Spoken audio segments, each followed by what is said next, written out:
Ang oras, 12 na ho, makalipas ang alas 8. Programang nakikinig, programang inaalam ang masasabi mo, programang magbibigay ng tama at totoo para tama ang alam mo. Tara, usap tayo para malaman ang Damdaming Bayan live sa DZRH Radio, DZRH TV at DZRH Digital. DZRH Damdaming Bayan, kasama sina Lakay Deo Macalma at Sister L Elaine Apit. DZRH Damdaming Bayan. Damdaming Bayan. Luzon, Visayas, Mindanao. Siyempre kasama na ho yung ating mga kababayan na nasa ibayong dagat. Isang mapagpalang araw muli ng Huwebes na, May 29, bispiras ng sahod. Ako si Raymond Dadpas, ang magandang araw. Gusto ko yung may bisperas ng sahod pero hindi pa dumarating. Ubos na, Lakay Raymond. Isang magandang umaga, Luzon, Visayas at Mindanao. Good morning, Pilipinas. At Diyos marahay na aga. Hindi mawawala ang pagbati ko sa mga kababayan ko dyan sa Bicol Region, lalo na sa mga taga Jubillar, Albay. Ayan. Magandang umaga, hot. Sana ho'y nasa mabuti tayong kalagayan sa ngayon. Ang habang yung mga balitang ating napapakinggan ay inyong sinusubaybayan dito ho sa DZRH. Siyempre, pangunahin pa rin, Elaine, ano, yung itong nababanggit natin yung nangyaring, kahapon pa naman ito naging balita, pero hanggang ngayon, hindi rin ulading linaw kung saan ba talaga ito patungo. Yung pag-aresto kay dating Negros Oriental Congressman Arnie Tevez doon sa Dili, Timor-Leste. Yan, kasi may siyempre yung mga nag-aasam na mapauwi na dito sa Pilipinas ay masaya doon sa statement ng ministry mismo ng Timor-Leste na kailangan na siyang ipa-deport. Doon sa pamilya ni Kong Arnie, ay malungkot sila dahil aalis na sila doon sa Dili at pababalikin na dito sa Pilipinas kung matutuloy yung order of deportation na maipatupad dahil matagal-tagal na kasi yan eh. 2 years. 2 years. Yun, ang sabi ng gobyerno ng Timor-Leste ay wala na daw kasing hawak na legal document si Kong Arnie dahil matatandaan ho na kinansela ng Department of Justice yung kanyang pasaporte. Alam naman natin yung mga, kumbaga ito yung dokumento na magpapatunay ng iyong pagkatao. Diba? Identity. At banta na rin daw siya sa seguridad sa kanilang bansa. Tsaka pinagmumukha raw yung kanilang bansa. Lakay Raymond, ano ba yung term nila?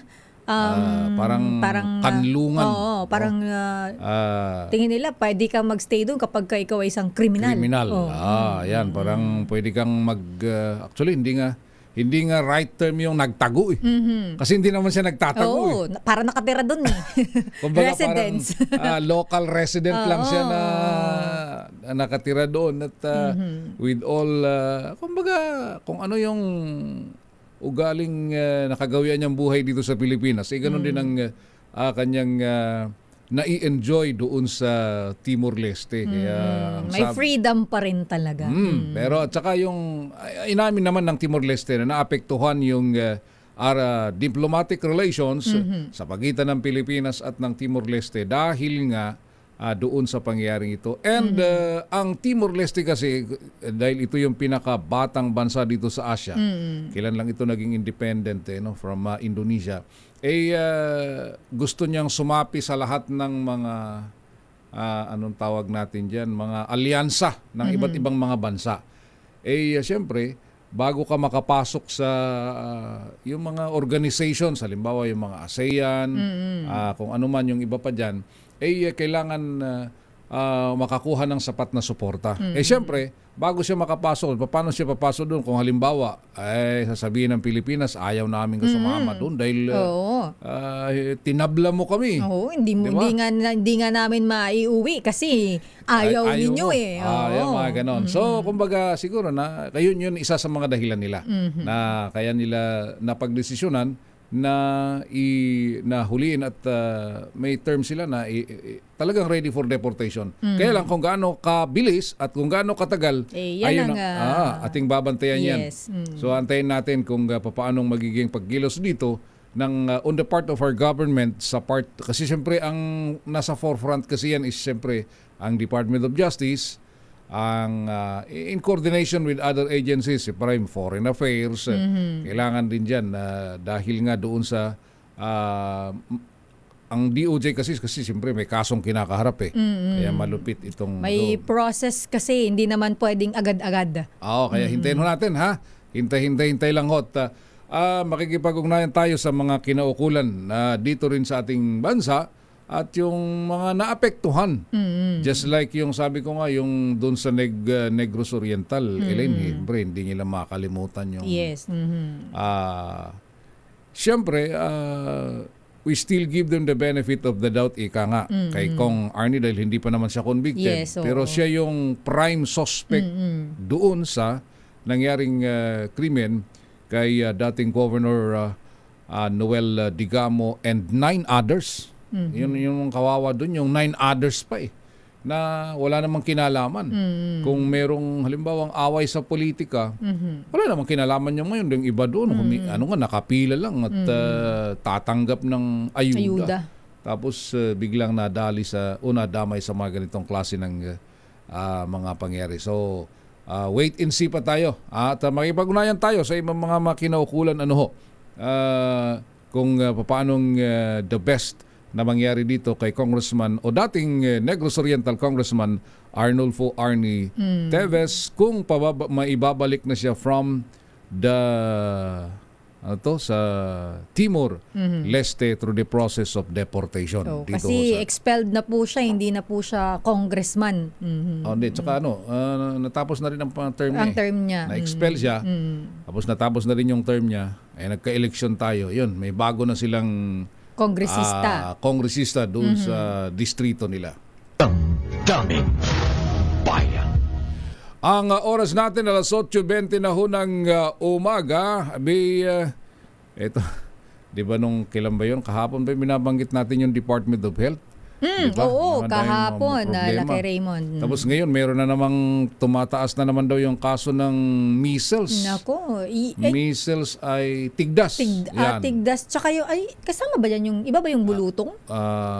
Iba pa ba yun? Ay, iba yun. Iba yung bulutong iba sa tigdas Kasi yung tigdas, maliliit lang yun Pag yung bulutong malalaki. Malalaki. Tsaka, kaya tumaas daw ng 8%. Aba, ano ba yan? Paano nga ba ito? Department of Health. Kaya nga nababanggit hindi ko lang alam kung paano binabanggit nga ni Sen. Joel Villanueva. Ayan, may problema na naman sa Department of Health. Itong si Secretary Ted Herbosa, kailangan kilos-kilos. Ano ba ngayon? Nakauwi na sila, Laki Raymond. Nakauwi na. Saan galing? Galing sa Germany ba? Di ba? Ay, di saan ba sila Mayroon silang event. Naalala mo nung may pag-graduation sila kay dito? Yun. Inisa-isa niya yung 50 plus na delegasyon natin. Geneva yata sila. Geneva, Switzerland. Yan. Wow, masarap magliwaliw dyan. Sa Switzerland. Nakauwi na yan sila for sure kasi May 27 daw yun Hanggang May 27 daw yun Siguro nung narinig nila na sabi ni Presidente, resignation. Resign. Nagsiuwian na yan. Baka mamaya pag uwi nila dito, wala na silang upuan. Pero mind you, speaking of yung mga courtesy resignation, may paalala si Senator or may unsolicited advice ang term na ginamit ni Senator-elect muli Ping Lacson sa Pangulo na sana yung daw courtesy resignation ay aksyonan na agad dahil nagdudulot ito ng divisiveness and kasi 'di ba yung parang nag-resign, dami nag-resign. Yes, Kapag ganyan, ang daming interested. Oo, syempre, imposibleng For wala. some reasons or the other, para bang, kasi meron tayong mga nababalitaan, meron tayong mga individual na kilala sa lipunan, halimbawa sa isang sektor, kilalang-kila sila, sila ay ino-operan to become secretary or official sa ganitong agency, tumatanggi. Marami tayong narinig at kilala na tumatanggi. Meron namang iba na nakabalita lang ng gaya niyan, courtesy resignation. Kumbaga, kasi yan given na yan na lahat sila nandun, naka-floating na yung kanilang appointment, magpapalutang ng sarili. Halimbawa, yung mga bida-bida. Mga bida-bida no? Tatargetin nila dyan. Magtataka ka kung mga minsan, juicy position. Oo, hindi naman ito yung mga, halimbawa, ang tinatarget dyan, DPWH. Syempre.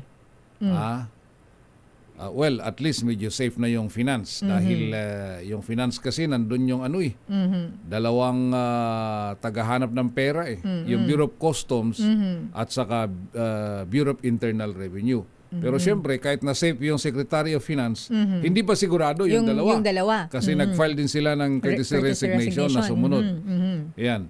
So, ang daming DPWH. Kaya kung minsan, di ba, inuuga yung armed forces dahil meron din nagkaka-interest sa Department of National Defense. Ang lalaki ng kontrata din kasi dyan.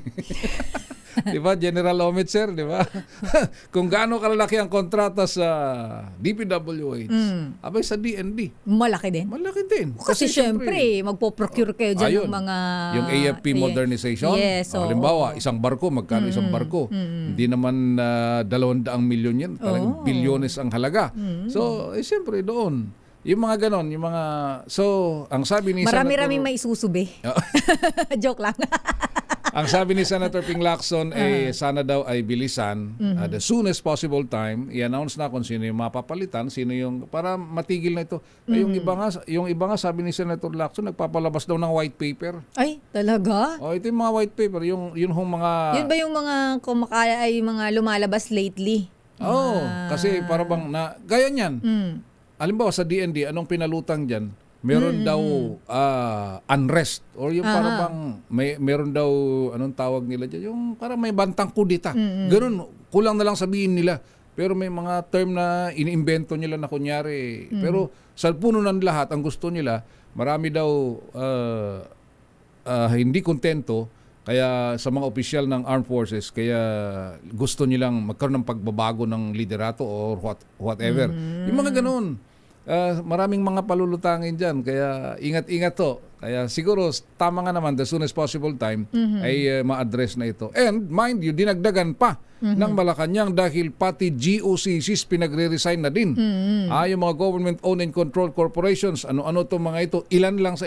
No, alam mo, doon ako nagugulat, Elaine, during the time of budget deliberation. Ang dami pala natin ng mga government-owned and controlled corporation na hindi naririnig. Never heard.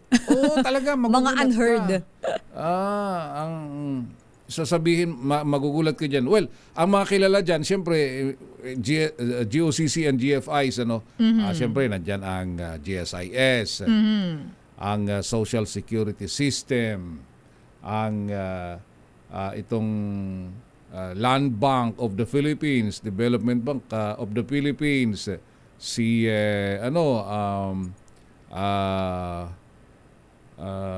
Philippine Deposit Insurance Corporation. Yung mga ganyan, kasama na sila dito sa pinag-uusapan na dapat din ay mag-resign. All right. Damdamin Bayan. Sa oras na 8:26 ng umaga, meron tayong makaugnayan hinggil nga doon sa kaso ni dating Negros Oriental Congressman Arnie Tevez. Ngayon, ang ating makakausap doon sa kabilang partido naman. At from being mayor, ngayon ay siya ay elected representative na ng Negros Oriental. Si Congresswoman-elect Janice De Gamo. Ma'am Janice, magandang umaga ho. Welcome sa DCRH with Raymond and Elaine. Good morning po.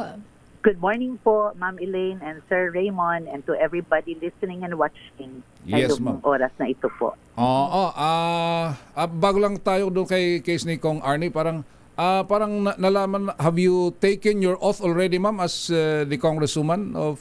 Yes po. I am done with my oath. The person officiating my oath was the husband also of Kapitan Florinda, who is also now a kapitan in Fatima.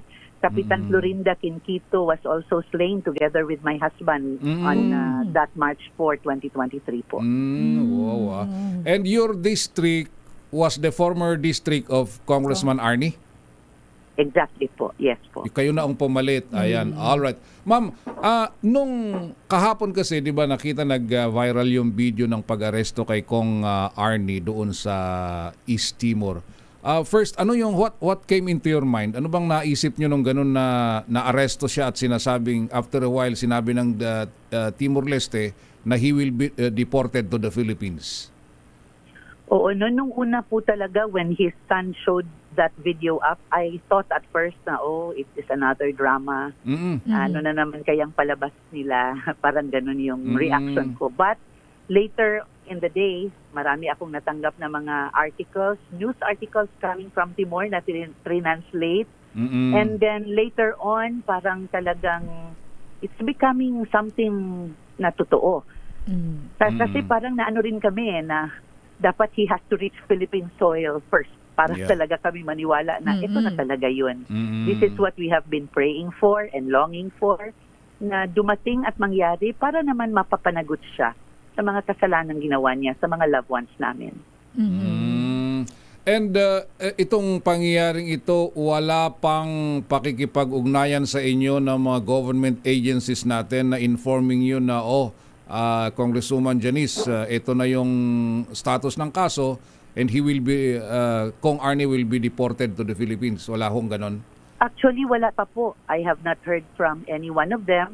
At saka hindi lang din po muna ako talaga tumatawag because iniisip ko if this is really happening, then there are people in the offices na talagang doing their work. And we do not want to interfere or get in the way. So willingly and patiently waiting lang po talaga kami.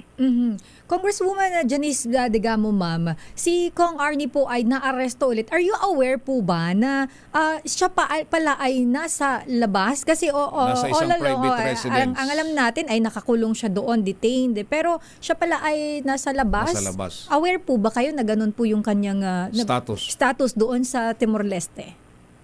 It was only when that video was showed up na nakita ko talaga na so it's really a kuan pala, parang it's a good life kung titignan mo kung saan siya kinuha, no?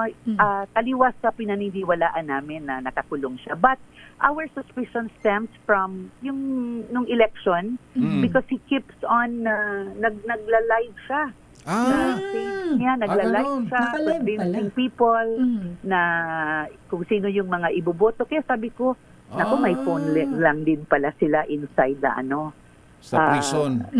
Sa prison. Kaya sabi ko, ang magagawa nga naman ng pera. So, parang may suspicion kami na gano'n. Pero for us to believe na wala na na wala siya sa bahay niya, taliwas yan sa mga ini-expect po namin. So during the time of the election, may mga in-endorse dyan sa inyo, ma'am? Sa inyo?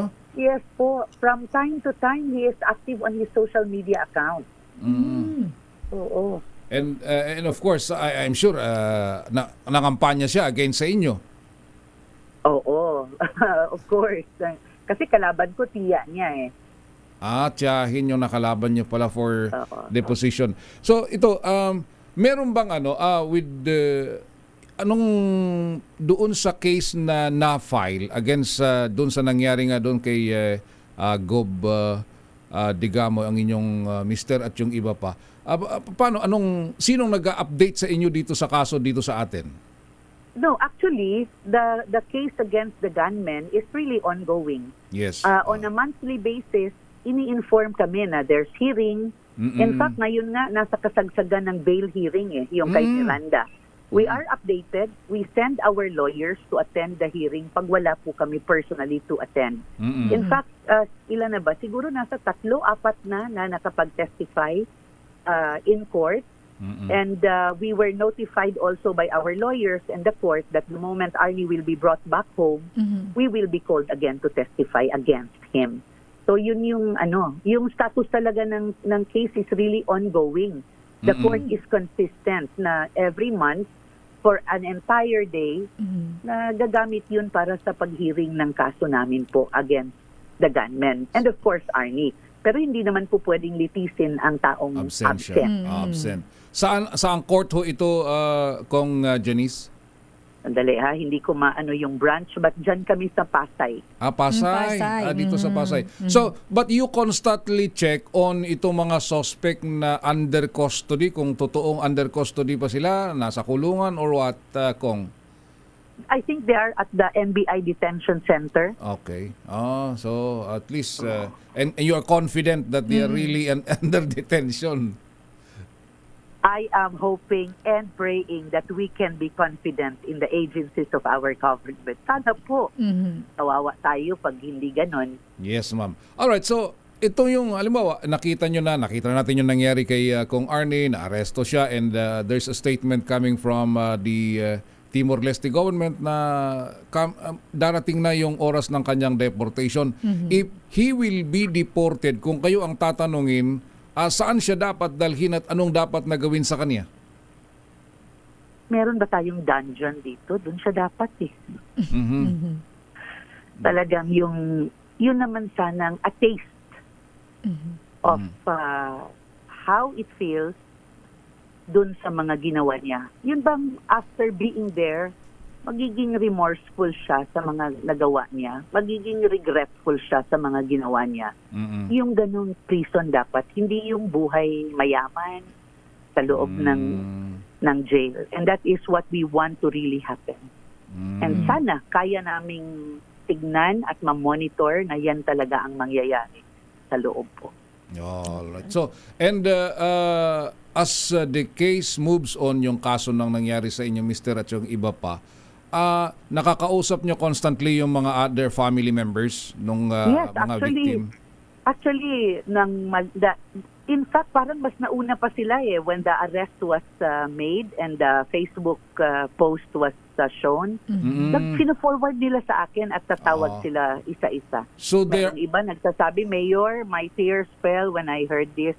Is this what we have been waiting for? Yung iba naman, Mayor, mag-ano na ba tayo? Magta-Thanksgiving na ba tayo? Parang everybody is talagang mafe-feel mo na naghihintay sa pagkakataong ito po. So everybody is really on their toes, ika nga, dito sa kasong ito na nakabantay kung ano man yung mga susunod na pangyayari.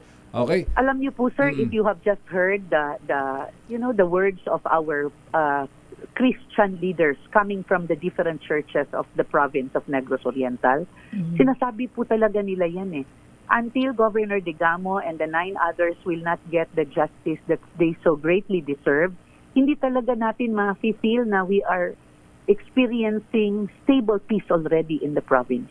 And that is not my opinion. That is the opinion of the church that I kept on hearing. Kaya sabi ko, ang dami po siguro talagang nagpe-pray na talagang ma-achieve natin itong hinihintay namin na ma-deport at maiuwi siya at mapapanagot. Alright. Ma'am, apart from itong case ni yung pagpursu sa justice na nangyari sa inyong Mr. Sigub Ruel, ngayon, kayo na yung congresswoman-elect dyan sa distrito nga na hawak dati ni Congressman Arnie. Ano naman yung maipapangako nyo sa kanila na sasabihin nyo iba si Congresswoman Janice kay Congresswoman Arnie? Sir, when I was going around to campaign, I was telling them na nandito ako to offer a different kind of leadership.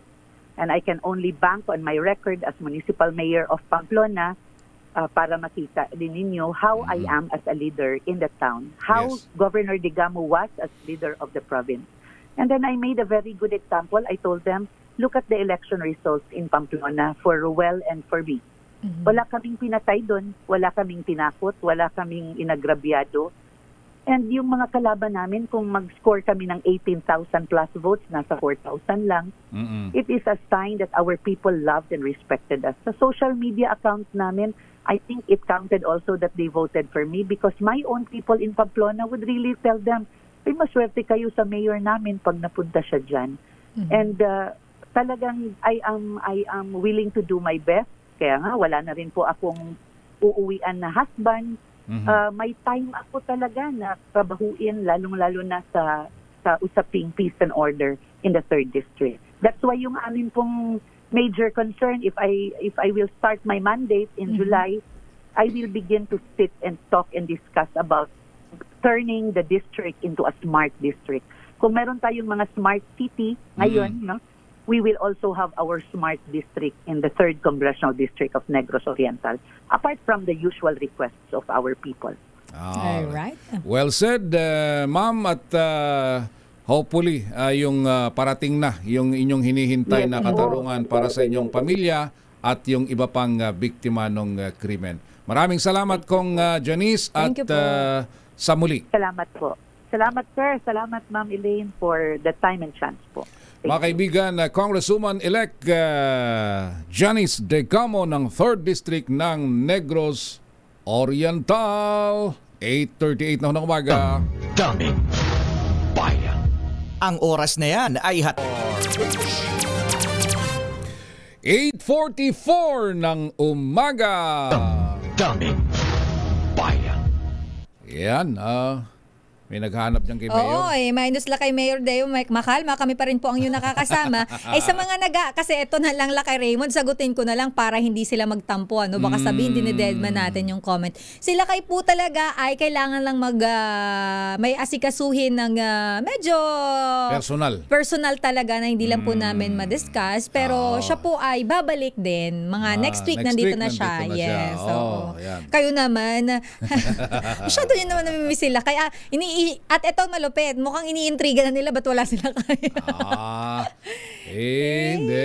Nandyan lang may nasikaso lang. Talagang hindi niya lang muna pwedeng mapagsantabi yun. Kailangan mo nang asikasuhin. Pag nasa lubong niyo yung kanyang bubuit dyan tanungin niyo kung nasaan.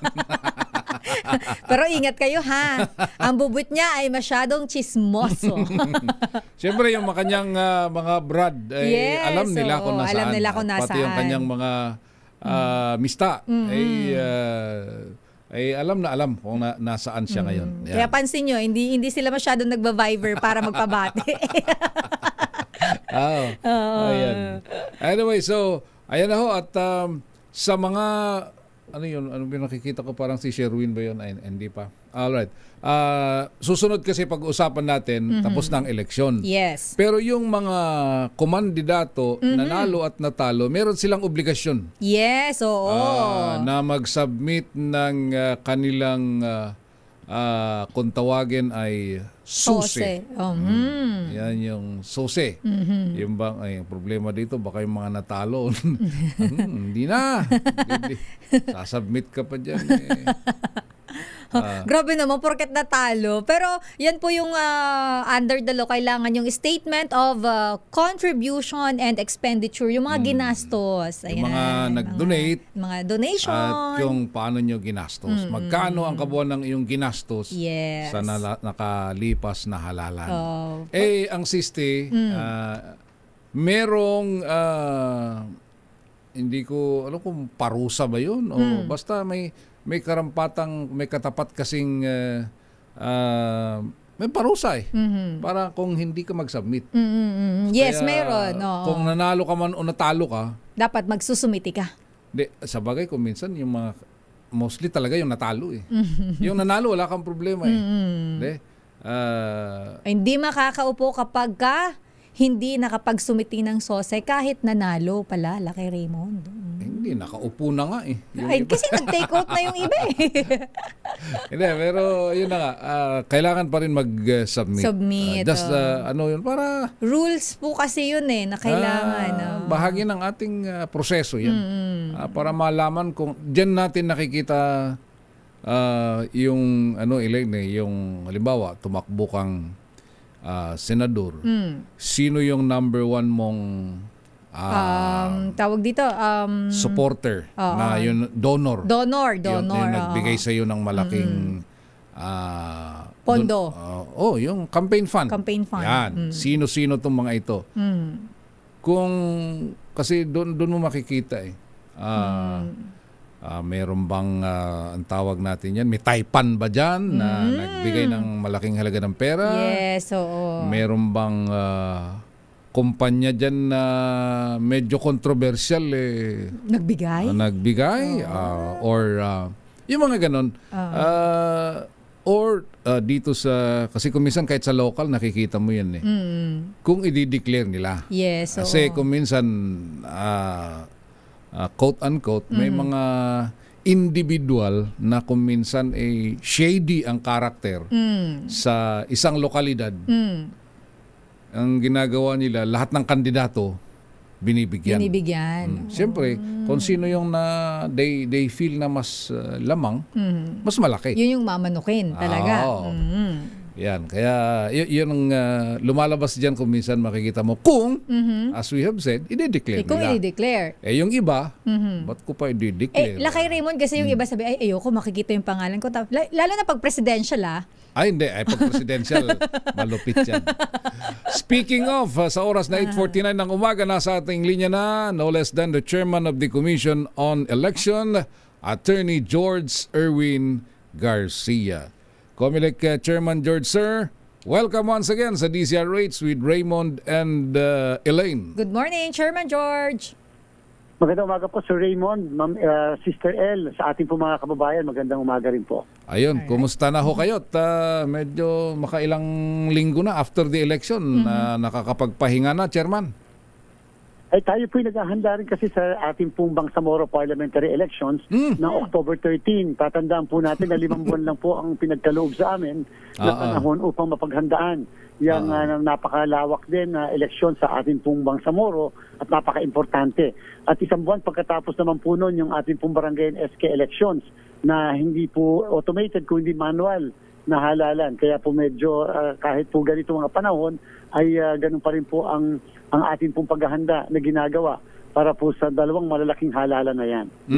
Pero, alright, bago natin pag-usapan yung BARM at saka Barangay and SK election, kailan ho ang huling araw na pwedeng magsumiti ang isang kumandidato nitong 2025 election ng kanilang SUSE? Apo, yung pong SOSE, yan po yung Statement of Contributions and Expenditures. Sino nagbigay? Anong pinagkagastusan? May natira ba? Nagbayad ba ng income tax? Et cetera. Yan po yung kailangan ma-file nila 30 araw pagkatapos ng halalan. So more or less po, June 11, kinakailan nakapag-submit na sila ng kanilang SOSE. At kapag hindi po sila nag-submit ng SOSE, pwede po sila mag-administrative fine. Kung sumobra naman po yung gastos na nakalagay nila doon, kakasuhan po sila ng perjury. At the same time, kakasuhan din po sila ng violation ng SOSE law natin. At kung ito'y pangalawang beses na po nila sa Raymond, Sister L, na hindi po sila nagsasubmit ng kanilang SOSE, ay sila po'y magiging perpetually disqualified to hold public office. Ibig sabihin, hindi pa makakapanungkulan kahit sa isang elected position or kahit sa isang appointed position. At para po sa kaalaman ng mga kababayan natin, katulad ng mga ginawa po natin sa ating mga certificates of candidacy, ang lahat po ng SOSE na isasubmit ng lahat ng kandidato ay amin pong ilalagay sa website ng COMELEC. Ipapublish po natin para po nakikita ng ating mga kababayan kung ano at magkano ang ginastos ng bawat isang kandidato. At malinaw, Chairman George, sir, na itong submission of SOSE ay nanalo at natalo. At kahit po, Sir Raymond, nag-withdraw ng kanilang kandidatura. After maging kandidato. Take note, pagkatapos po ng February 11, kandidato na sila. At kung nag-withdraw po sila dyan, after February 11 bilang national candidate, o kaya naman after March 28 sa local candidates, kinakailangan pa rin sila mag-submit na statement of contributions and expenditures sapagkat sila po ay naging kandidato. Dahil gusto ko lang po ipaalala sa lahat din. Siyempre bago po sila maging kandidato ng March 28 sa local at February 11 sa national, may mga ginastos na po kasi yung madami dyan. Yung iba nga pagkalalaki pa. Hindi po namin yung po hindi makakasama sa SOSE sapagkat hindi pa po sila kandidato. Ang sinasama po sa SOSE ay yung pong mga nagastos, mga tinanggap sa panahon na sila ay kandidato na. Ayun. At least malinaw. Oo, kasi before the February 11 start na, di ba? Alam Marami naman na ang natin. naglalabas. Oo, daming ads pero so hindi pala kasama yon. Okay, namomonitor nyo ba, Chairman, kung halimbawa as we speak, patapos na ang Mayo, anong gailang porsyento na yung mga nakapag-submit ng kanilang SOSE? Sir Raymond, dito po kasi sa main office ng COMELEC, dito sinasubmit yung pong sa mga party list at saka yung pong sa mga kandidato Senador. for senators. Hindi pa po, wala pa po, halos konti pa po. Wala pa nga pong, dahil siyempre, ang iba dyan ay pinapareview pang mabuti. Yung mga resibo talagang kinakala pa sa buong Pilipinas. At the same time, yung iba naman makasumosobra na yung kanilang computation, kinakailangan humingi sila ng mismong allocation para sa political party. Tatandaan po ng lahat, ang mga political parties ay entitled sa 5 piso per registered voter. At yun naman pong kandidato ay 3 piso per registered voter kapag kami partido politikal at kapag independent candidate naman ay 5 piso per registered voter.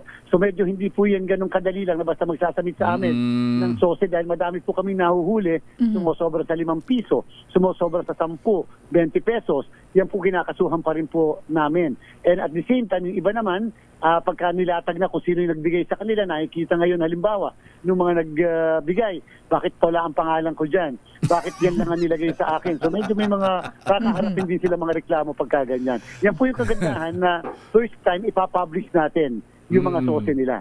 Yung June 11 deadline, non-extendable yan, Chairman, sir? Opo, hindi po tayo mag-extend sa ganyan. Pinaparating na po natin sa lahat.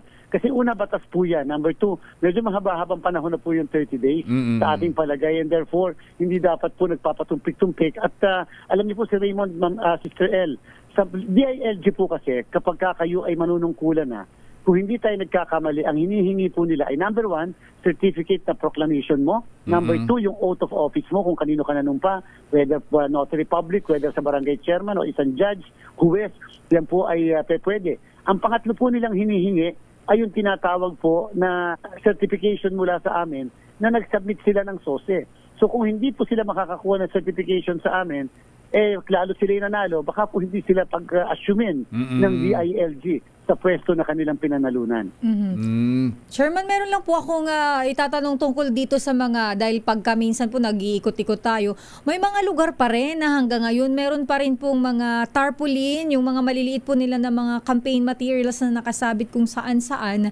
Ito po bang mga katulad nito, yung iba po LGU, yun nasa mismong maliliit na barangay nakikita ko meron pa rin. Ito po ba ay napadalhan na natin ng mga, of course, kinakasuhan po natin mga ganito dahil hindi naman sumusunod. So as of now po ba may mga nakasuhan na tayo tungkol dito? Kasi may mga hindi pa rin nagtatanggal up until now ng kanilang campaign materials. Ay opo, lalo na po nung pagkatapos ng halalan kasi dapat tinanggal talaga yan 5 araw pagkatapos ng eleksyon. Patuloy po yung pagpapadala ng aming pong task force baklas. Hindi po namin tinigilan yan. Bagamat siyempre sa panahon ganito, yung pong mga local governments na ang dapat na responsible lalo na sa pagpapatanggal. Pero ang iba po kasi talaga, Sister L, nakalagay po kasi sa private properties. And therefore, kaya po hindi namin mapatanggal yan dahil nga po pag private properties, wala pong jurisdiction ang Commission on Election. Pero siyempre, yung mga nasa public property, katulad din ng mga barangay hall, ay kinakailangan pong patanggal dahil po, warning lang po ito doon sa mga nakaupong mga barangay official. Siyempre po baka kayo naman ay makakasuhan na pagkatapos niyan. Dahil siyempre tapos na naman po ang halalan. Bagamat, allowed naman silang mga kampanya. Kaya lang, hindi pwedeng gamitin yung mga facilities, infrastructure o kagamitan ng ating po mga LGU. Kasi yung iba nasa gilid ng daan na chairman makalatingnan. Ayan, Opo, talagang yan nga po yung sinasabi natin. Sana po naman maipakita ng mga kandidato natin na naalo man o natalo na tayo ay responsible lalo na po sa kapaligiran natin. Napakadungis po pagkatiningnan. Iba sa iba pa non-biodegradable na material. Kaya nga po yan yung kampanya rin natin na sana yung mga susunod na minsan po pinagtatawanan kami na paano namin papatupad yung dapat ay biodegradable, dapat po aware at conscious na tayo na yung pagkalinga sa ating pong kalikasan ay hindi po natatapos sa mismong halalan. Kinakailangan nagsisimula yan sa bawat araw ng ating buhay dahil po siyempre kalikasan po yan, babalik at babalik sa atin. kapag tayo ay nag-abuso dyan. Yung election sa BARM na pinaghahandaan ninyo, Chairman, papaano nyo i-treat yung province of Sulu? Siyempre po, si Raymond, nagkaroon ng desisyon ng Korte Suprema sa kaso ng Province of Sulu versus the Executive Secretary, na kung saan sinasabi nga po ng Korte Suprema na ang probinsya ng Sulu ay hindi kasama sa ating Bangsamoro. Dahil po dyan, yung pong seats na naka-allocate para dyan po sa Sulu ay 7, kinakailangan po talaga yung ma-distribute ng Bangsamoro Parliament. Sapagkat sa atin pong umiiral na batas, ang parlamento po ang nagre-reapportion ng mga seats na yan. Sa kasalukuyan po si Raymond, Mr. L, 7 lang, 73 pa lang ang ating pong seats na paglalaban-labanan. Kasi nga po hinihintay namin ano ang development, ano mangyayari doon sa 7 seats naman na allocated sa Sulu. At halos Mr. L, Sir Raymond, lumalapit ang panahon. Ang sabi nga po namin sa kanila, dapat sana before the end of May, makapagpasa na sila ng patas patungkol sa kung paano i-distribute yung 7. Pero unfortunately, hanggang ngayon po kasi wala. And therefore, kailangan po kasi namin mag-finalize ng listahan ng mga kandidato bago po mag-2nd to 3rd week ng June. Kasi po i-imprenta muli namin yung mga pangalan ng mga kandidato dahil automated po sa Raymond, Sister L, ang election natin sa Bangsamoro. Ayun, very good. Alright, lastly, Chairman, Sir, siyempre, pag naririnig ng mga barangay yung mga election nila, hindi pa ba ipopospon uli yan? Ano yung yung iba kasi umaasa postpone ulit. Ano yung magiging batayan para muling mapospon kung sakali yung barangay and SK election? Medyo kakaiba po itong pinopropose ngayon sa mababang kapulungan at saka sa Senado. Sa mababang kapulungan po ay finifix nila yung termino ng barangay officials ng 6 na taon.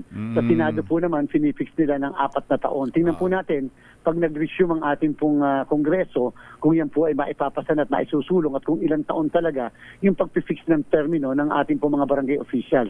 Sa kasalukuyan po, ang term of office kasi ng barangay officials ay 3 taon. In fact, nga pong nanalo noong 2023 ay 2 taon lang halos. Ang kanilang magiging panunungkulan kung matutuloy po tayo sa halalan sa December 1. Opo. So tingnan po natin kung kami po sa COMELEC, siyempre mahirap pong ipagbaka sakali, kaya po naghahanda pa rin kami na may halalan tayo sa December 1. Alright. Chairman, Sir, maraming salamat sa oras and once again, good luck ho dyan sa Commission on Election. Thank you po, Chairman. Salamat po, Sir Raymond, Sister El, mabuhay po kayo at ang DCRH. Salamat po. Mga kaibigan, Chairman George Erwin Garcia ng COMELEC, eksakto, alas 9 ng umaga. Daming bayan. Mamadaming time sa lahat ng gusto nyo.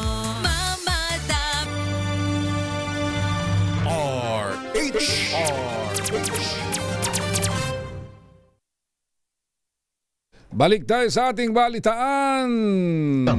Daming bayan. Sa oras na 9:04 ng umaga, ano ito? Flash Report. Flash Report! Yung mga katulad natin na minimum wage earners. Wow! Gusto ko yan. Pwede na tayong makabili ng 20 pesos na bigas. Pero paano kaya malalaman pagka minimum ka lang? Sabihin mo, taga rito ka. Sa June 13, ilalarga na daw. Giselle Ricafort sa detalye ng balitang yan. Giselle! Lakay, Hunyo at 13, target ilarga ng Department of Agriculture yung pilot implementation ng bentahan ng 20 kada kilong bigas sa ilalim ng kadiwa ng Pangulo Program para sa mga minimum wage earners. Sa ambush interview dito sa Muntinlupa City, sinabi ni Agriculture Secretary Francisco Chu Laurel na nanghingi na siya ng go signal kay Pangulong Bongbong Marcos unang makabibili ng 20 bigas ang 120,000 ng mga minimum wage earner na nasa listahan ng Labor Department. Sinabi ng DA Secretary na nationwide itong pilot implementation na palalawakin pa raw sa mga susunod na buwan at kung kayang araw ay matapos ang 30 araw ng pilot implementation. 10 kilo ang maaaring bilhin ng mga minimum wage earner kada buwan. 4 na milyon naman sa suma total yung inaasahan na makikinabang sa hanay sa kabuuan ng programa sa mga susunod pang taon. Ito si Giselle Ricafort para sa DZRH na sa Pilipinas, una sa Pilipino. Damdamin Bayan. Maraming salamat, Giselle Rica Fort. Eto na, 20 kilong bigas. Lipat tayo sa pera. Aba, ito. Ito pera na, hindi na to. Pera. Pero may bigas din to, Laki Raymond. At Ayun, aside mas sa maganda bigas, yan. Oh. may grocery din yan. Okay. At may vitamin E din yan. At punta na natin ang Ninong ng Bayan para sa ating Malacash promo na nandyan ngayon sa Barangay 35, May Paho sa Caloocan City. Ninong Sherwin, sinong nahuli mong Malacash ang nanonood at nakikinig sa atin? Dahil malakas ang kakong makinig sa DZRH, malakas ka rin sa amin. Itoto nyo na ng malakasan ang inyong radyo at makakay na ang matyempuhan ng aming roving reporter na nakikinig o nanonood sa DZRH. Instant, mananalo ka ng malakasang 1,000 pesos sa DZRH Malacash promo, hatid sa atin ng kauna-unahang radyo sa Pilipinas, DZRH. Una sa Pilipinas, una sa Pilipino. Punta na nga natin ang Ninong ng Bayan, kasama si Mayor Malapitan, hindi, dyan sa May Caloocan. Ninong Sherwin, sinong kasama mo? Abo, nakikita ko poster Ninong! Ano yan? Ayan, si Kuya Ayong. Kuya Along. Ginagawa ni Mayor Along dyan. Ba't nandyan yan? Hindi pa natatanggal dito. Ay, sa loob ng bahay naman kasi yan. Pribadong lugar kasi pribadong bahay. Pero, pag nasa loob ng bahay, wala. Okay lang yan.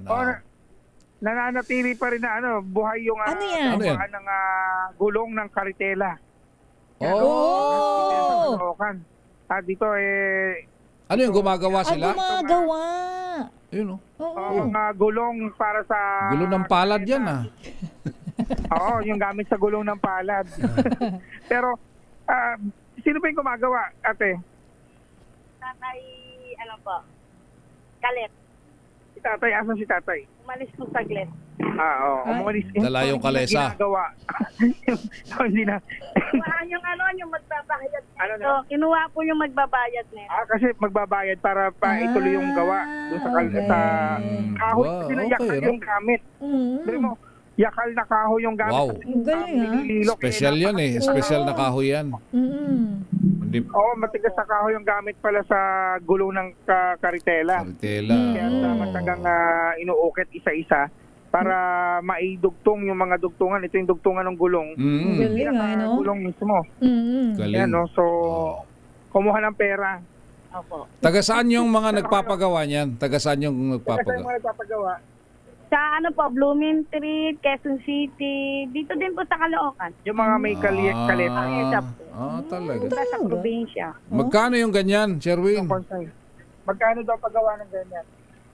Sabi ni Tito, 18. 18-17 po. Ang isang pares o isang peraso? Buo na ba yun? Pares na yun. Pares na. Opo. Pares na. Ang hirap naman kung isang gulong lang, no? Paano tatakbo yan?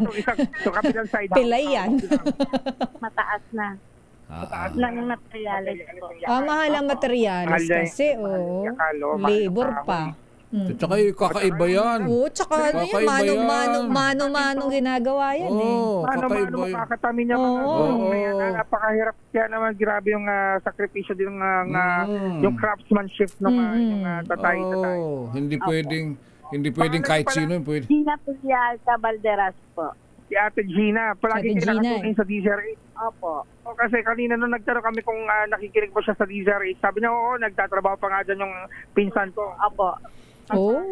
Si Fernan Embergar po. Fernan Emberga? Si Fernan. Si Fernan Emberga. Kaya naman natatandaan niya pa. Dahil taga Bicol ba si taga Bicol si Ate Gina? Taga Bicol ka? Dito na po ako lumaki. Pero yung parents ko, taga Bicol po. Taga Bicol si Fernan Alright. So sino yung kaano-ano niya yung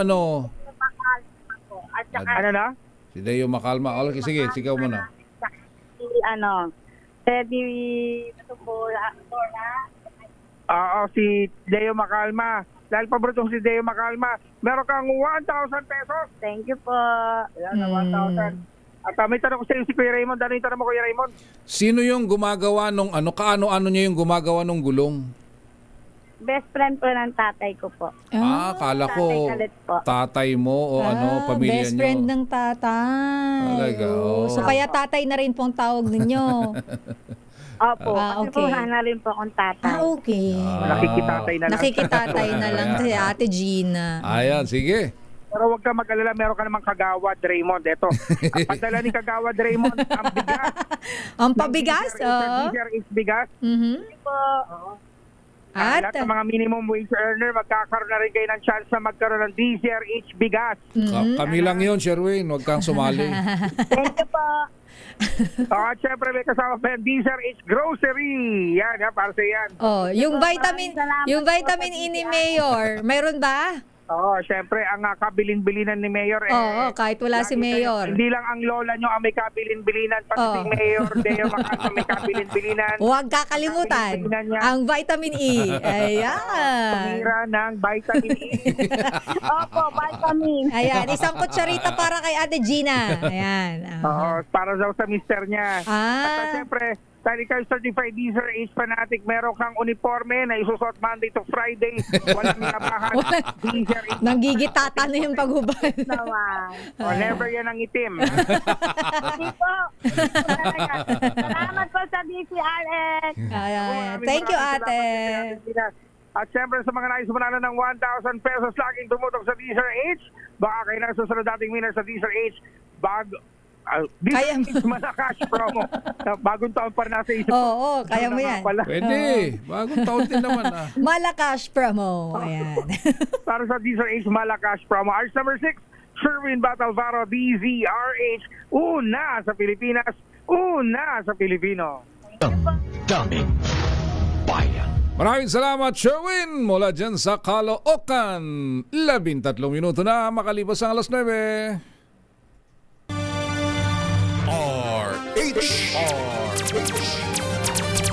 Labing siyam na minuto makalipas ang alas 9. Daming Bayan. Ang DA daw ay magtatakda uli ng SRP. Saan? Sa karne ng baboy. Kasi may pagtaas ng presyo ng karne ng baboy. Mataas ang kahalaga. Pero hindi pa ngayon. Sa July pa. July pa. Agosto. Taste muna. Advancer lang. Alamin natin paano naibalita ito mula kay Giselle Ricafort. Giselle? Lakay plano ng Department of Agriculture na muling magtakda ng MSRP sa karne ng baboy sa dulo ng Hulyo o unang linggo ng Agosto upang mapakalma yung presyuhan. Sa ambush interview dito sa Muntinlupa City, sinabi ni Agriculture Secretary Francisco Chu Laurel na direkta ng bibili yung Food Terminal Incorporated sa mga farm. Sila na rin yung magkakatay at magdi-deliver doon sa mga retailers. Utos daw ni Pangulong Bongbong Marcos na bawasan na yung mga middleman upang mapababa yung retail sa mga pamilyahan. Itatakda yung MSRP sa liempo sa 380 kada kilo habang 340 hanggang 350 naman sa kada kilo ng pigi at kasim. Sinabi ng DA Secretary na may internal rules pa na kailangang baguhin o ayusin yung mga rebisadong plano ng kagawaran. Bukas din yung DA na mag-angkat ng karne ng baboy kung kinakailangan upang mapababa yung presyo sa lokal na pamilyahan. Ito si Giselle. Kung mabigyan pa kayo ng pagkakataon na makausap si Secretary Laurel, pakitanong nga lang, anong ginagawa nilang programa doon sa ating mga magsasaka dahil binagsak nila ng 20 pesos per kilo ang bigas, doon sa farm gate o bilihan naman sa palay ay binagsak din naman sa 11 pesos doon sa Cagayan. Luging-lugi yung mga magsasaka. So para bang papaano nila ibalanse yung ganitong reklamo naman ng ating mga magsasaka? Baka lang may magic program din sila dyan para mapakinabangan din ng ating mga magsasaka. Correct lang kayo, yung hindi nababawi yung production cost. Tumakbo na lakay sa Maynila si Secretary Laurel pero ipapaabot natin yung tanong lakay. Alright, sige. Salamat, Giselle. Ito si Giselle Ricafort para sa DZRH sa Pilipinas, una sa Pilipino. Daming Bayan. Maraming salamat si Giselle mula dyan sa Muntinlupa. Dito tayo sa... okay, sige. Tingnan natin kung makatutulong ito. Ang Pangulong Marcos ay gusto na daw ibalik yung dating papel ng National Food Authority na bumili ng palay. Sana nga. Alamin natin mula kay Let Narciso. Miss Let, good morning. Good morning, Lakay Raymond. Sister L, nais nga ni Pangulong Ferdinand Marcos Jr. na buhayin ang original na papel ng National Food Authority gaya noong panahon ng kanyang ama. Sa pagbisita sa NFA warehouse sa San Ildefonso, Bulacan at pakikipagpulong sa mga magsasaka at leader ng kooperatiba, sinabi ng Pangulo na maganda ang sistema noong ang NFA ang tagabili ng lokal na palay tuwing anihan. Sa ganitong sistema kasi anya, napapanatili ang presyo at nakapaglalabas ng bigas sa merkado tuwing lean season para hindi tumaas ang halaga nito. Ayon kay Pangulong Marcos, sa mga nakalipas na taon ay nalimitahan ang tungkulin ng NFA sa buffer stocking at pag-angkat ng bigas matapos ipatupad ang rice tariffication law. Para sa Presidente, hindi ito sapat at dapat mas aktibo ang papel ng ahensya sa lokal na merkado. Isa sa mga pinag-uusapan ngayon ay kung paano maisasakatuparan ang pagbabalik sa lumang sistema, kabilang ang posibleng pagtatakda ng minimum na presyo sa pagbili ng palay at pagpapahusay sa mga pasilidad ng NFA. Para sa administrasyon, ang pagbabalik sa ganitong sistema ay isang hakbang para masigurong may sapat na kita ang mga magsasaka at may abot kayang bigas para naman sa mga mamimili. Yes, Lakay Raymond. Parang sinasabi ba ni Presidente ngayon na ibasura na yung rice tariffication law? Wala bang ganon?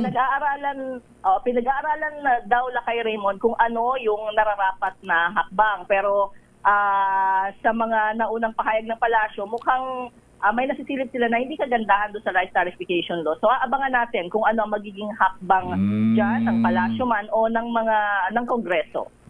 Okay, salamat, Let.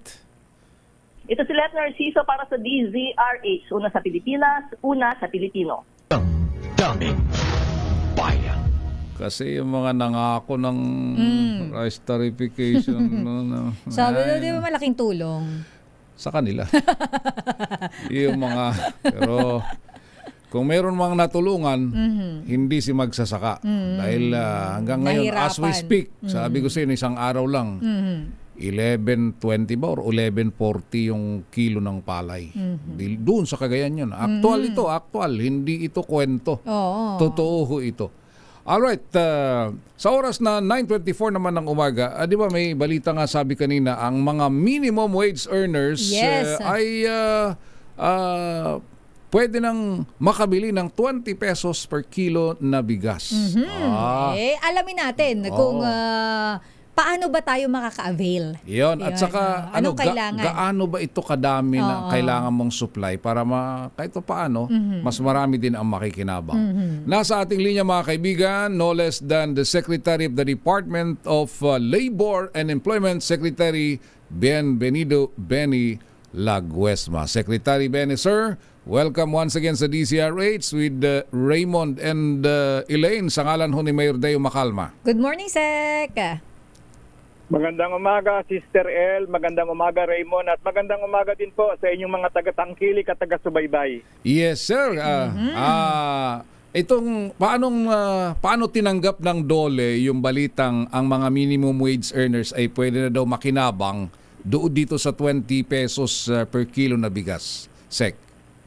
Raymond, konting background there para may malagay sa tamang perspektibo itong usapin nito kasi kung minsan kumbaga sa nagkakaroon ng misimpression o kaya mayroong napapangunahan. Gusto ko lang sabihin na ang DA at saka DOLE, meron po siyang memorandum of agreement na kung saan meron po kaming partnership na kung pwede magsanib puwersa, magtulungan at makapagbigay ng programa o serbisyo sa hindi lang po sa constituency ng DOLE kundi sa DA din ay amin pong gagawin. At kaya nga po nung nakaraang Martes nagkaroon lang po kami ng talakayan meeting ni Secretary Kiko Chu Laurel at akin pong nabanggit sa kanya na pwede ba nating ipaloob sa pilot testing ang ating pong mga minimum wage earners nang sa gano'n naman ay matignan natin kung pwede rin silang maging bahagi ng implementasyon noong P20 ng ating pong Pangulong Ferdinand R. Marcos Jr. At sa pulong na yon, nagkaroon kami ng agreement in principle na okay, pwede yan at balangkasin lang natin po yung mga detalye, yung mga pamantayan, panuntunan nang sa ganon, masiguro din natin ang implementasyon mapupunta dun sa talagang dapat na makinabang. So, Sec Benny, ito po ay makakabili sa pilot implementation. Ano po ba yung napag-usapan ninyo? Until when po pwedeng maka-avail yung mga minimum wage earners po nitong 20 pesos na kada kilo ng bigas? Batay dun sa aming usapan, yung amin pong focal persons, no, Assistant Secretary ng DOLE, saka Assistant Secretary ng DA at mga kasama, babalangkasin po nila yung guidelines. Ang sa ganoon naman po ay sana maiwasan yung mga hitches, yung mga problema sa pilot implementation. Sisimulan po ito sa darating na buwan at yun pong mga detalye, kasalukuyan pong pang pinipinal, no? Pero pinipinal pa po. Kaya nga po, nagpapasalamat ako. Binigyan niyo ako ng pagkakataon na makapagbahagi ng informasyon. Ito po ay once na final po, ipapaabutin namin ang mga karagdagang informasyon. At tulungan din niyo po kami para nang sa gano'n naman, mabawasan po yung mga pagpapalabas ng mga informasyon o kaya ng mga salita kasi hindi pa nga po na i-roll out yung pilot. Meron na kaagad na nagsasalita ng kumokontra na gusto ko lang liwanagin, Raymond at Sister El. Hindi po ito pampalit sa iba pang mga benepisyo na kanilang inaasahan. Ito po ay amin lamang napag-isipan at napagkasunduan ni Secretary Chu Laurel para makapagbigay ng konting ginhawa at makatulong sa ating mga manggagawa, lalo na pa minimum wage earners. Strictly kasi, Sister El at saka Ellen, ang programa ay dapat nakatuon lamang sa vulnerable sector. Yes, tama. Pero ang akin naman pong pinaabot na concern o kaya naman ay pakiusap, ang mga atin pong minimum wage earners, no, lalo na po sa maliliit na kumpanya, pwede rin mong siguro masabi natin na vulnerable din sila, lalo na kung mayroong pagtaas ng presyo ng bilihin ng mga pangunahing pangangailangan, yung pong sa pamasahe, yung cost ng power, electricity, mga ganyan po. So, naisip po namin na kahit nasa ganitong klaseng pamamaraan, Raymond, tama, maraming salamat. Makatulong tayo kahit papaano, makabawas ng konting bigat, no? Kaya sana, ang akin naman pong apela dun sa agad ay binabaril, hindi pa nga po nai-implement. May namamaril na agad? Oo, meron na kaagad namamaril. Sabi ko, hayaan naman sana nyo kami, bigyan nyo kami ng pagkakataon na makapag-implement ng programa. Oo naman, at kaya nga maraming salamat, no. So, pagliliwanag, ipapilot pa lamang ito sa darating na buwan. At tatakbo ito ng hanggang Disyembre para makita namin ano ba ang mga pwedeng glitches o kaya hitches na nakita para maisaayos natin sa nationwide na rollout nito sa darating na taon 2026. Sana medyo wala na, kung meron man maliit lang yung mga pwede maging problema sa implementasyon. Pero Secretary, I'm sure na at least by now you are figuring it out na halimbawa pilot project ang mag-i-start muna sa NCR. Ang amin pong gusto namin sana magkaroon ng piloting sa ilang mga areas, no? Luzon, Mindanao. Ayun, good. Sa NCR. Kasi hindi naman po namin lang pinopokus ang aming intervention sa NCR. Oo nga. Alright. Yung mga nandun sa mga probinsya. Okay. At least may mga may mga targeted location area po kayo na ipapilot at launch natin to para ma-check kung ano yung mga pwede pang i-improve once na ito ay fully implementation na next year. Yes, meron na po at meron na po tayong direktiba sa mga regional directors, makipag-ugnayan sa mga malaking bahagi po sa implementasyon, yung partisipasyon po ng mga employers. Ang po matiyak namin na yung mga mapapaloob sa programa sa pilot ay talaga naman pong mga eligible o karapat-dapat na magkaroon po ng pakinabang. Pero yung petsa na June 13, Secretary, sir, ay kumbaga yun ay yung target or is it a moving target pa? Yun na yung aming target. Sana wag nang mag-move, no? Kasi doon kaya nga medyo yung aming mga implementors, yung mga naglalatag ng mga atin pong guidelines, dapat matapos na po nila at by next week makita na namin yung yung itsura, makapagbigay po kami ng input. Alright. Maliban sa usapin ng bigas, ito isigway ko lang, Secretary, no? Kasi medyo lahat may mga abala dito nakatingin dito sa rehabilitation ng EDSA at maraming mga manggagawa tayo dito na maapektuhan. May mga humihirit dito na pwede kayang mag-work from home status sila habang nire-rehab yung EDSA para hindi naman sila araw-araw na mahirapan sa pag-commute. Secretary, ano ho ang stand dito ng DOLE? Yung pong work from home, lagi po namang option yan. Mabuti nga po meron tayong batas na Telecommuting Act at nasubukan po natin to na nakatulong nung panahon po ng pandemya. Kaya nga po ang atin pong panawagan sa mga employers, tignan po yung paano magkakaroon naman ng hindi mapipinsala ang operasyon pero hindi rin naman po mapipinsala ang ating mga manggagawa. Kaugnay dyan, ako po ay humiling sa DOTR, DPWH at MMDA na magbigay po ng briefing at magkaroon ng dialogue dito po sa mga business organizations nang sa ganon makita po nila, malaman po nila kung ano yung talagang itsura, ano ba talaga ang inaasahan, paano ipatutupad. At meron pong nakatakda ng pinagbigyan po tayo ng ating mga katulong sa gabinete ng ating Pangulo. Meron na pong naka-schedule kaming briefing dialogue bukas ng hapon. So may schedule na agad. Okay, Opo, lalahukan po ito ng mga halos lahat ng mga leader po ng atin pong business organization. Ang layunin po, makita nila at nang sa ganon, pag nakipagtalakayan sa kanilang mga manggagawa, meron pong basihan talaga na matibay kung bakit ganito ang arrangement, paano dapat gawin po. Alright. Ito lang, may nagtatanong dito, Secretary, dahil siyempre kasama kayo dun sa listahan nung nag-submit ng kanilang courtesy resignation sa Presidente. Sir, anong balita sa inyo ngayon? Kagaya ho ninyo, naghihintay din po ang official na balita. Pero alam ko din, alam ninyo, na ang dami-daming mga kumakalat na kung ano-ano. At ako naman po, bilang bahagi ng gabinete ng ating Pangulong Ferdinand R. Marcos Jr., nanunungkulan habang buo po ang tiwala at meron pong paniniwala. Tiwala at paniniwala ang Pangulo na nakakatulong po tayo sa kanyang mga programa. At yan naman po ay bahagi plenary authority po ng ating Pangulo. Siya po ang humirang, siya rin po ang pwedeng magtanggal. Kaya naman po kami ay, ako po personally, gagalangin ko po ano man po ang desisyon ng ating Pangulo. At sana po sa darating na susunod na mga araw, magkaroon na po rin ng balita o announcement, kaliwanagan.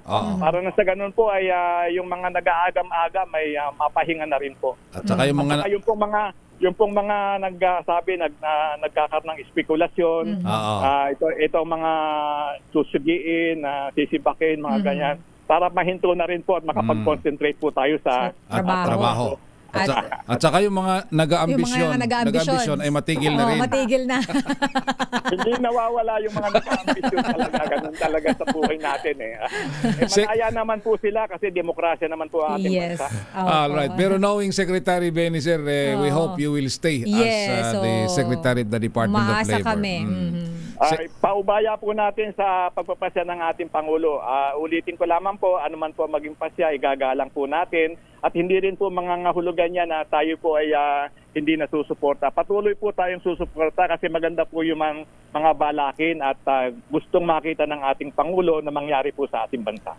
Well said, Secretary. Sir, maraming salamat sa oras at good luck sa Department of Labor and Employment. Thank you, Sec Benny. Maraming salamat din, Sister El, Raymond, at mabuhay po ang inyong programa. Magandang umaga po. Thank you po. Mga kaibigan, Secretary Bienvenido Benny Laguesma ng Department of Labor and Employment. Daming bayan. 9:36 ng umaga. Ang oras na yan ay hatid sa inyo ng Generica Drugstore. 9:42 ng umaga. Daming bayan. Yung mga kaklase ay mga, hindi pala kaklase, mga mista ni Mayor Deo Macalma, huwag kayong mag-alala, pagbalik niya ito todo ng inyong mga pagbati. Speaking of pagbati, ito nagparamdam sa atin, nanonood.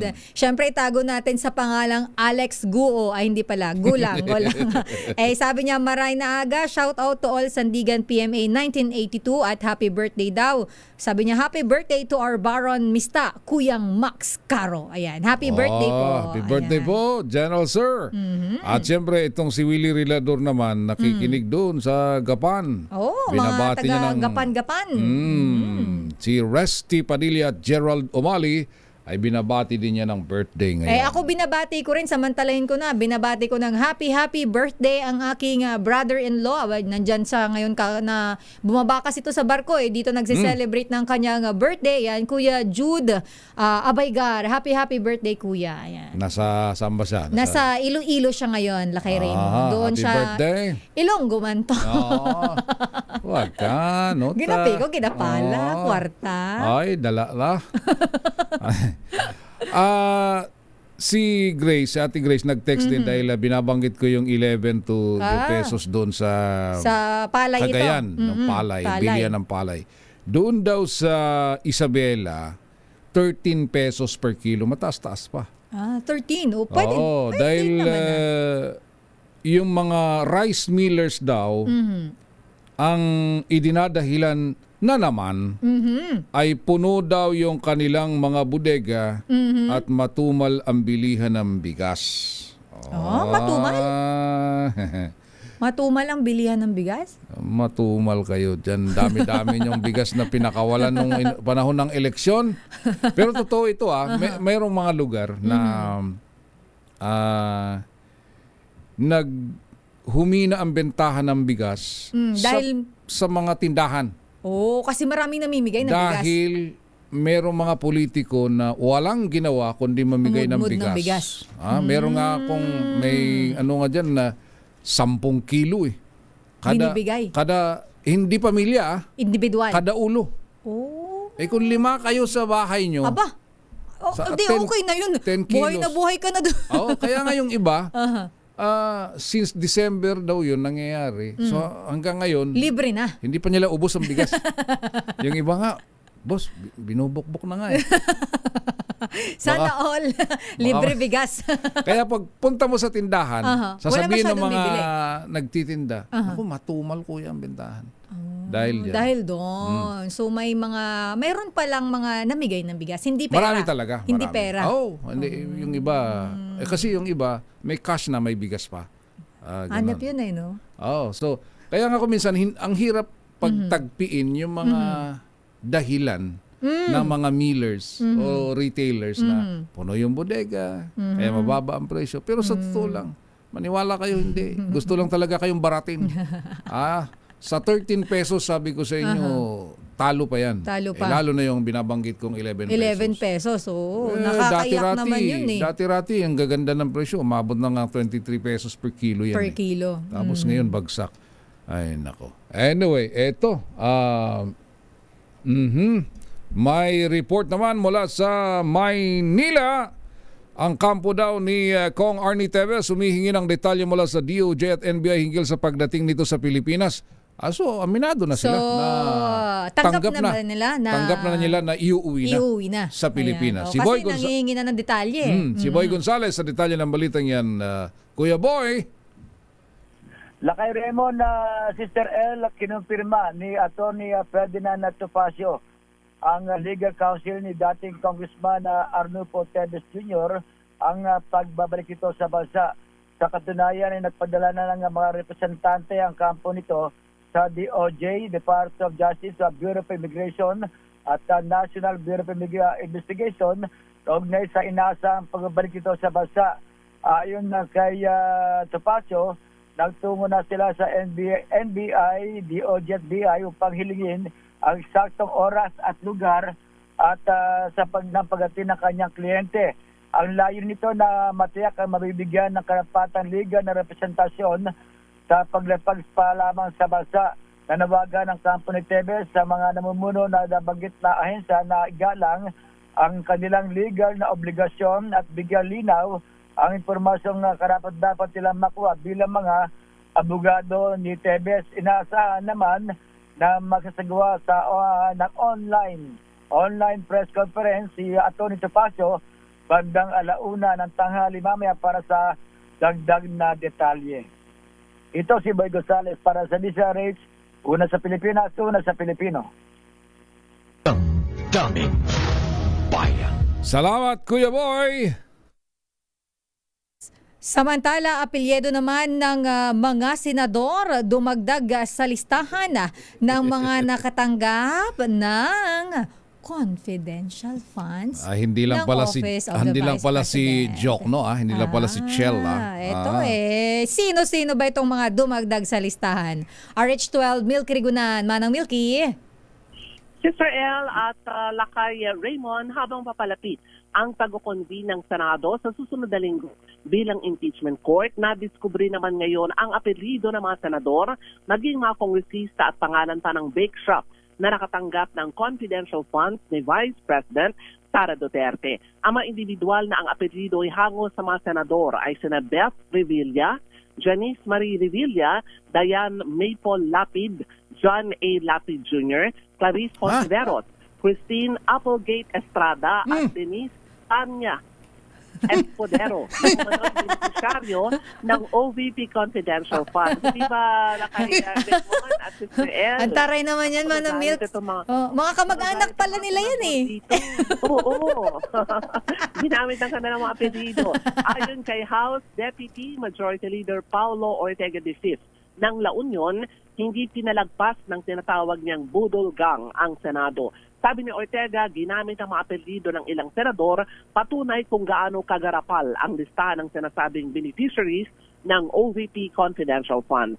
Pakinggan natin si House Deputy Majority Leader Paulo Ortega de Cis. Literal roster po ng lineup at kapangalan po ng ating mga senador.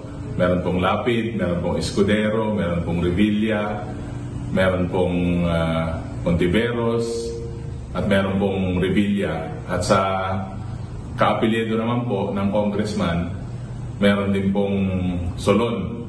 So makikita po natin as submitted to the Committee on Good Government na itong mga pangalan na po na to na-verify po at ganun pa rin po ang sitwasyon. Wala pong records from the PSA, wala pong marriage, wala pong death, saka wala pong birth certificate. Dagdag pa ni Ortega, kasama na ni Mary Grace Piatos, si Connor Adrian Contis, nahango naman sa bake shop. Parang yung naalala ko yung mga gustong sumikat na mga sa mga sexy movies. Starlet, di ba? Di ba? Kung sino-sinong mga pangalan na may apelyido naman ng mga alak. Yung alak nung 80s. Ay, oo. Tsaka yung mga 80s yun na may soda pa nga, soft drinks. Soft drinks beauties, di ba? Tapos later on, mga pangalan na makilalang mga politiko, di ba? Di ba? Ngayon naman, pati pala dyan sa confidential fund. Ang galing naman.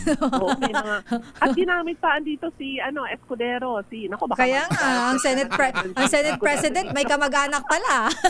Pati si Senator Lito Lapid na nanahimik lang, nadama yung apelyido niya. 2 Lapid pa yan, Manang Milks. 2 Lapid eh. Oo. 2 Revilla, 2 Lapid, isang Hontiveros. Ako magagalit dito sa mga Lisa.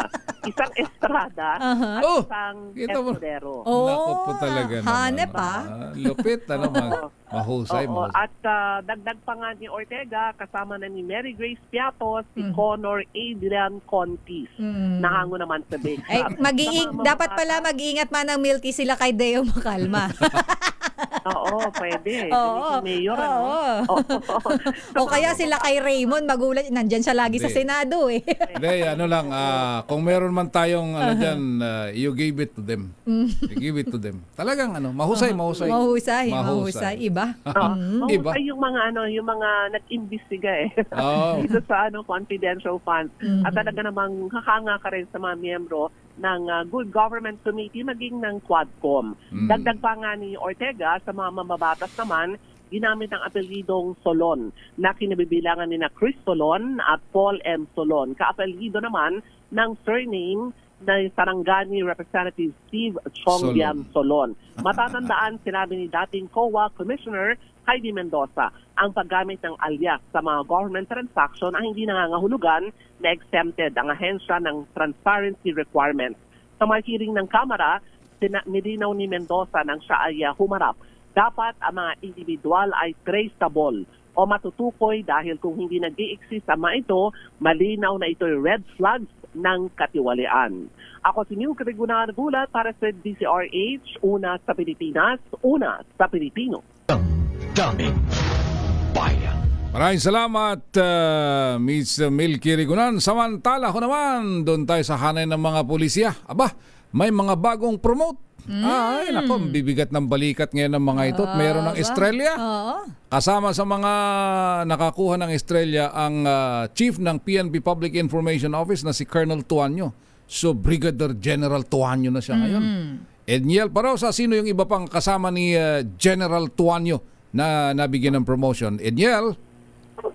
Magandang umaga na kay Raymond. 4 na buwan pa lamang bilang hepe ng PNP Public Information Office ay ipopromote agad bilang 1-star general itong si ngayon Police Colonel pa lamang Randolph Tuanyo. Batay sa memorandum na nakarating sa mga reporter dito sa Campo Crame, kasadong hirangin bilang Police Brigadier General ang opisyal. Maliban kay Tuanyo, nakasaad din sa kalatas na may petsang Mayo 28 na 10 Lieutenant Colonel ang aangat bilang full Colonel. Pirmado ni Pangulong Bongbong Marcos sa naturang mga promotion ay pinadala nga sa DILG sa pamamagitan ng Office of the Executive Secretary.